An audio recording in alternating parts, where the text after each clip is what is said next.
हे काय? तोरण पडलं म्हणजे अपशकुन झाला. घरची सून अशी घरात येताना दारातलं तोरण पायाशी पडणं चांगलं नसतं. आता या विधात्यांच्या घरावर काय नवीन संकट येणार आहे कोणास ठाऊक.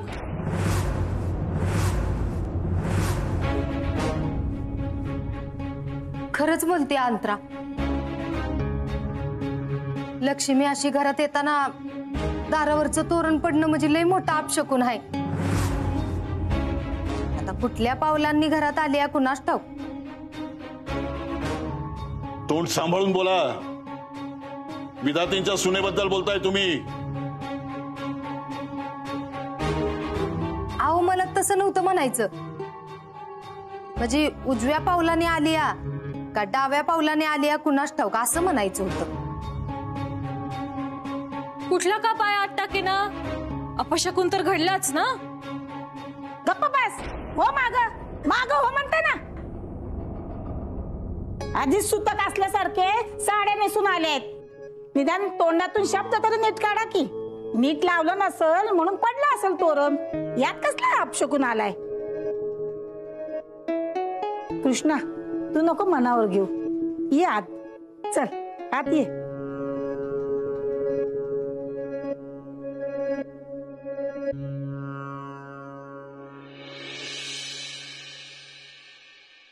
बघितलंस का अंतरा.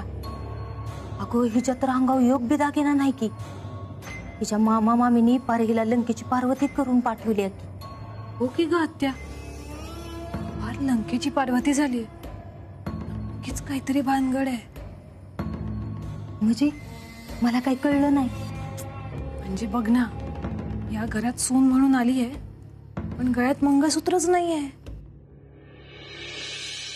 अखंड सौभाग्यवती भव. कृष्णा पूर्वी तू सगळं विसरून परत आलीस याचा मला खूप आनंद वाटतो. तुमच्या दोघांमधले गैरसमज दूर झाले असतील याचा मला विश्वास. जाऊ आराम कर. येतो आम्ही. अनिल चल.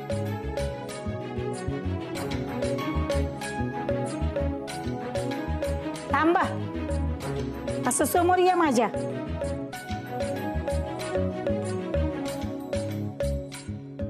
नातवाच्या आणि नातसुनेच्या संसाराला कोणाची नजर नको लागायला. 2 लाख रुपये दिले ती तुझ्या त्या माणसाला. गुलियात्या किती वेळा तेच तेच ऐकवणार आहेस का. पाठ झालंय मला आता. माझी समधी इज्जत धोक्यात घालून मी रंजीच्या कपाटातनं 2 लाख रुपये चोरलं होतं. आणि ही जर आता घरात कुणाला कळलं तर मला घरात हकलून देतील. तुला कृष्णाची पडली की पैशांची. ती कृष्णा जिवंत परत आलीये त्यामुळे माझं डोकं फिरलंय. आणि तू 2 लाख काय लावलेस का. मला पण 2 लाखाची नाही, मला त्या कृष्णीचीच पडली. आणि काय ग तू तर म्हणली होतीस की तिचा खेळ खल्लास झाला म्हणून. मग ही जित्ती महागारी कशी काय आली. मला पण तेच कळना झालंय. तो गुंड तर म्हणाला होता खेळ खल्लास म्हणून. रायानच त्याचा खेळ खल्लास केलेला दिसतोय. आणि जर त्या गुंडाने आपली नावं सांगितली असतील ना तर आपला खेळ खल्लास व्हायला आता येळ नाही लागणार. अंतरा तू एक काम कर. तू जाऊन त्या गुंडाला भेट आणि त्याचं तोंड बंद ठेवायला सांग. आणि त्यानं काम नाही केलं म्हणून त्याच्याकडनं आता दुप्पट पैसे वसूल करायचं. 2चं 4 लाख आणायची जबाबदारी तुझी. काय मी नाही करणार. त्याने मला काय केलं तर. ह्याचा विचार तू मला 2 लाख रुपये मागताना करायला पाहिजे होतास. तेव्हा तर लय तोंडवर करून बोलत होतीस की 2 लाख दे तुझं काम झालंच म्हणून समज. मग झालं का काम. नाही ना. मी त्या गुंडाला आधीच सांगितलं होतं जर माझं काम नाही झालं तर मी दुप्पट पैसे वसूल करेन. आणि आता मला ती पैसे महागारी पाहिजेत. आणि हे आणायची जबाबदारी तुझी. तेवढं ध्यानात ठेवायचं. नाहीतर तू आहेस आणि मी आहे. तू काय काय ऐकून घ्यावं लागतं गुंडामुळे. ही कान धडवत नाही नंचने.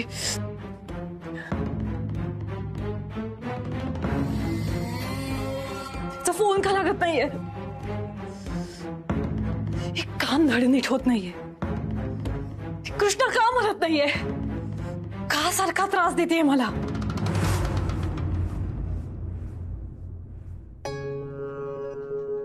हे बघा,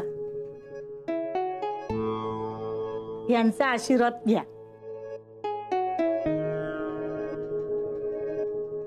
असं नुसतं नमस्कार नका करू, एकमेकांच्या हातात हात देऊन शपथ घ्या. इथनं पुढं तुम्ही कधीच एकमेकांपासून लांब जाणार नाही. एकमेकांपासून वेगळं व्हायची कधीच भाषा करणार नाही. कायम एकमेकाची साथ द्याल.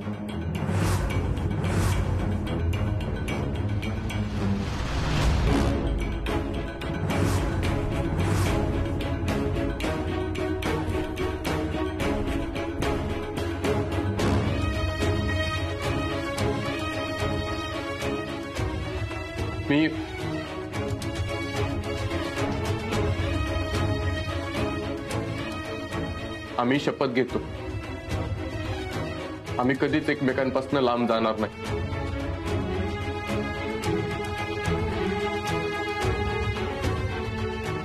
यापुढे कधीच एकमेकांची साथ सोडणार नाही.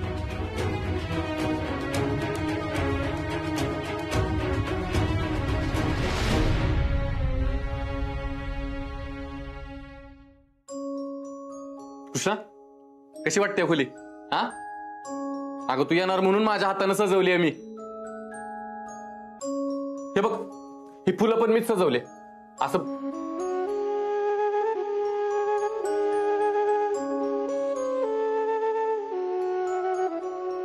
आवडली नाही का तुला सजावट? चांगली आहे.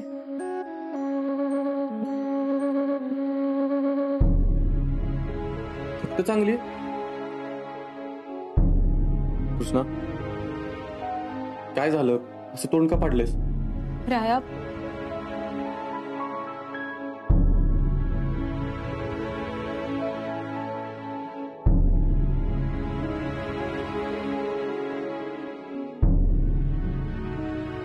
कृष्णा, काय झालं? बोल माझ्याशी. राया, मला अपराधी वाटतंय. का म्हणजे तू बघितलं नाहीस का? आपण खोटं बोलून घरात आलो आणि आल्या आल्या दाराचं तोरण पडलं. अपशकुन घडला. कृष्णा, अपशकुन काय आहे तवा? त्या अनिलने तोरण नीट बांधलं नव्हतं म्हणून पडलं. आपण घरच्यांशी खोटं बोलतोय, त्यांना फसवतोय, असं काय बी मनात आणू नकोस तू. आपण काय बी चुकीचं करत नाही.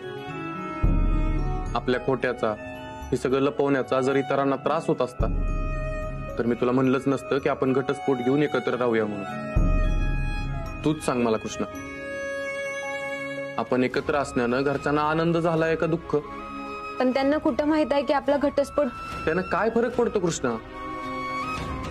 अगं ह्या सगळ्या माणसांना आपण एकत्र असल्याचा आनंद झालाय, जास्त महत्वाचं नाही का? कृष्णा, परिस्थितीनं आपल्या समोर हा पर्यायच ठेवला नसता तर आपण असं वागलो असतो का? नाही ना. आणि तुला चांगलंच माहितीये की मी का करतोय, कशासाठी करतोय. आपलं प्रेम आपली परीक्षा घेतंय. या परीक्षेत पास होण्यासाठी मला तुझी साथ हवी. देशील ना मला साथ?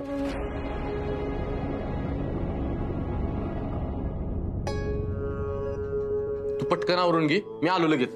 कुठे निघालायस? अगं एवढी धावपळ केली सकाळपासून, तू खाल्लं बी नसशील काय? मी खायला घेऊन येतो तुला. अरे मला भूक नाही. राया, तुझा हात. तू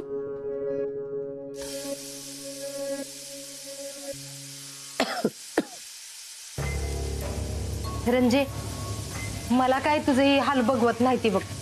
का ग, काय झालं? ही काय वय आहे का तुझं काम करायचं? अगं तू तुझ्या लेकाला एवढं वाढवलंस, त्याचं लगीन लावून दिलंस, सून घरात आणलीस, आणि तरी बी ही समधी कामं तुलाच करायला लागते. ते मला काही ही पटत नाही बघ रंजे.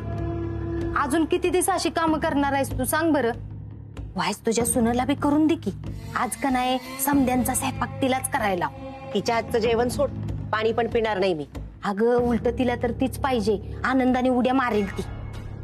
तिला काय पाहिजे ते मला माहिती नाही. पण ती मला माझ्या आजूबाजूला नकोय. महाराणी बनवून डोसक्यावर मिरं वाटणं म्हणजे झालं. वाटू दे, ही फार दिस नाही चालणार. तिला मी परत या घरातनं बाहेर काढते की नाही बघच. तिला मी सून म्हणून स्वीकारलेली नाहीये. तर तू काय बी म्हण रंजे, ती तशी बी इदा त्यांची सून वाटत नाही बघ. आणि आज ती या घरात आली का नाही, ती सून म्हणून आली ह्याच्यावर माझा तर काही विश्वासच बसना झालाय बघ. का ग, असं काय केलं तिनं? अगं तू तिथनं निघून गेलीस का नाही, त्याच्यामुळे तू बघितलं नाहीस. अगं योग दागिना नाही तुझ्या अंगावर, हिरव्या बांगड्या नाही त्या, झालं तर पायात जोडवी नाही. बर ती एक चालून जाईल ग, पण मंगळसूत्राचं काय? हो, गळ्यात मंगळसूत्र सुद्धा घातलं नव्हतं तर तिनं. काय मंगळसूत्र घातलं नव्हतं तिनं? अगो एवढी पतिव्रता सवाशीन ती, आणि तिनं कसं काय मंगळसूत्र घातलं नाही? अगो एवढ्या दिवसांनी नवऱ्याकडे आनंदाने येणारी पोरगी कशी नटून तटून यायला पाहिजे का नाही? पर ही तर लंकेची पार्वतीच बनून आल्या की गो. मंगळसूत्र का घातलं नसेल ग तिनं? कोणान ठाव बाई, मला बी तीच कळना झाले. पर रंजे, हिच्या माग हमखास काय तर भानगड आहे बघ. पर ती काय आहे का नाही तीच कळना झालंय बघ.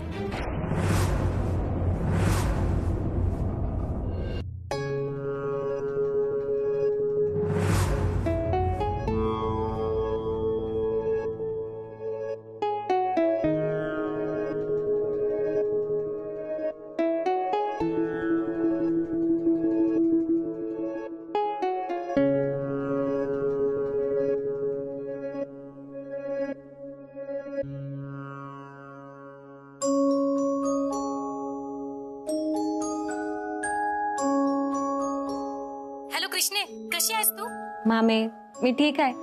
अगं किती काळजी करशील माझी? हा मग तुझी नाही तर काय गावाची काळजी करू होय ग? हा अगं लेख आहेस तू माझी. तुला वाईट जरी काय झालं ना तरी मी अजिबात सहन नाही करू शकत बघ. बरं राय आहेत का तुझ्या संग? वय आहे की. त्यासनी फोन दे. अगं संघ म्हणजे संघ नाही, बाजूला नाही येतो, खाली गेलाय. कृष्णे अगं म्हणजे आता तू त्या खोलीत एकटीच आहेस होय का? एक काम कर, तू बी खाली जा. अगं येळ काळ काय सांगून येते का? हा नाहीतर एक काम कर, कुणाला तरी बोलून घे तुझ्या संगत बसायला. कमी येऊ सांग. मामे अगं घरात काय कमी माणसं आहेत का ग? आणि राया घरातच आहे, तू फक्त या खोलीत नाहीये, बाहेर गेला, येतच असत. आणि तू नका माझी काळजी करूस, मी हाय ठीक. आणि मला काय होऊ नये म्हणूनच तर एवढा मोठा निर्णय घेतलाय. कसला निर्णय? बोल कृष्णे. ती म्हणजे रायासोबत राहायचं ग. मला खात्री पडली बघ मामे, आता मी रायासोबत राहिले की मला काय बी होणार नाही. हा मग राय तुला खरंच कधीच काही होऊन देणार नाहीत बघ. त्यांचं लई प्रेम आहे तुझ्यावर, आणि तुमचं हीच प्रेम नियतीला बी हरवतंय का नाही बघच तू. आता इथनं पुढे तरी तुमचा संसार सुखाचा व्हावा एवढी एकच इच्छा आहे ग माझी. आता मी तर म्हणते आता समजा नीट झालंय ना तर मला नातवाचं बी तोंड बघू दे की. आता कसं सांगू मामे, आम्ही सोबत तर आहे, आमच्यात प्रेम पण आहे, पण आम्ही फक्त जगासाठी नवरा बायको आहे, नात्यानं नाही. काय ग कृष्णे, लाजलीस का काय?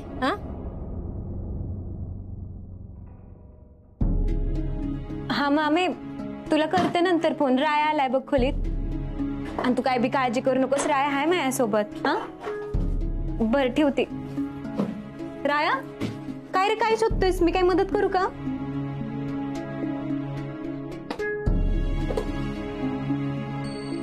काय पाहिजे तुला?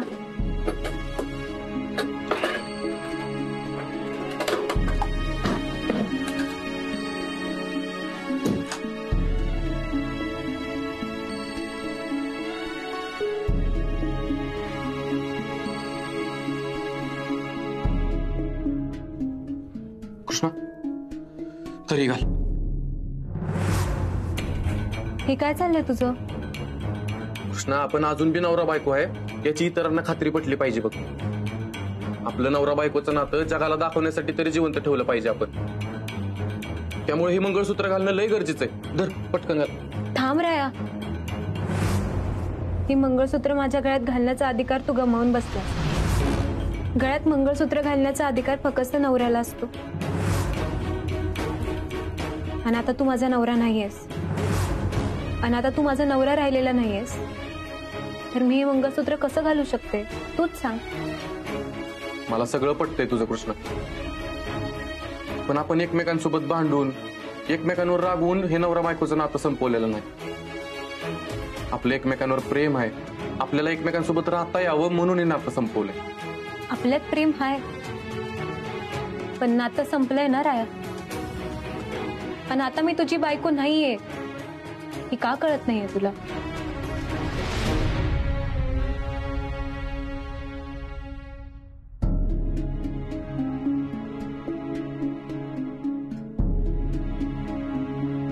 कृष्णा, आपलं नातं फक्त कागदांवर संपलंय. माझ्यासाठी अजून बी तू माझी बायको आहेस, म्हणून ही मंगळसूत्र घालतोय तुला मी. आपल्यासाठी नाही, निदान घरच्यांना दाखवण्यासाठी तरी तुला हे घालावंच लागल. हे मंगळसूत्र घालण्याशिवाय तुझ्याकडे दुसरा कुठला बी पर्याय नाही कृष्ण.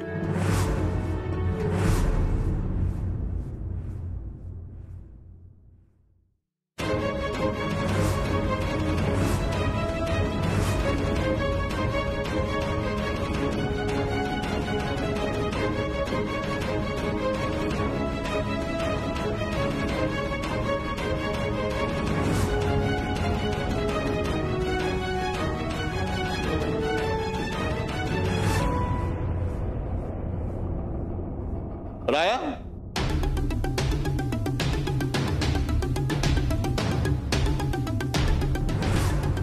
भाऊसाहेब का हात मारतात? आपण घटस्फोट घेतला हे त्यांना कळलं तर नाही ना?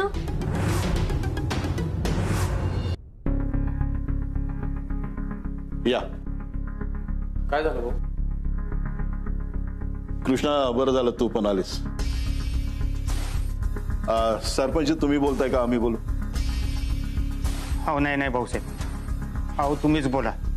तुमच्या दोघांच्या शब्दाबाहेर नाही जायची ती. रायाचा तर देव लय दांडगा विश्वास आहे. माग बगाडच्या येला आम्ही बघितलंच की, त्यामुळे आता तर नाही म्हणणारच नाही. कशासाठी नाही म्हणणार नाही? काय झालं नक्की? काय काम होतं माझ्याकडं? कसे राया, दरवर्षी आपल्या गावातनं एक दिंडी जाते, ती मुक्कामी पण असते आपल्या गावात. तर त्यांच्यासाठी म्हणून गावकऱ्यांनी मिळून एक विठ्ठल रुक्माईचं मंदिर बांधलंय. अच्छा, म्हणजे देणगी पाहिजे होती तर? नाही, अरे देणगी तर भाऊसाहेबांनी कधीच दिली, आणि त्या देणगीमधनं तर मंदिराचं काम पूर्ण होतंय. तसं मंदिराचं काम पूर्ण झालंय, आता फक्त मूर्तीची प्राण प्रतिष्ठा तेवढी करायची बाकी आहे.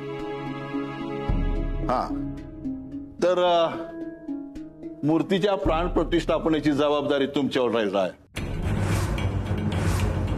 तेव्हा सर्वानुमते असं ठरलंय की मूर्तीची प्राण प्रतिष्ठा तुम्ही जोडीनं करावी. कृष्णा, राया, तुम्ही जोडीनं प्राण प्रतिष्ठा करायची.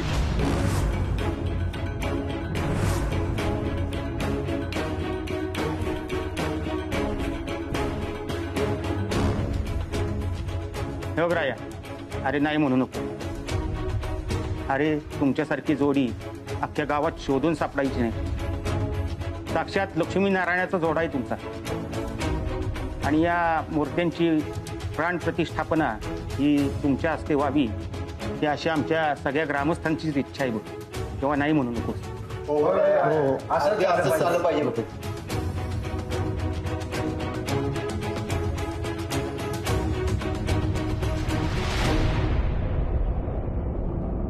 ठीक आहे, आम्हाला मंजूर आहे. विठ्ठल रखुमाईच्या मूर्तीची प्राण प्रतिष्ठापना आम्ही दोघं जोडीनं करू.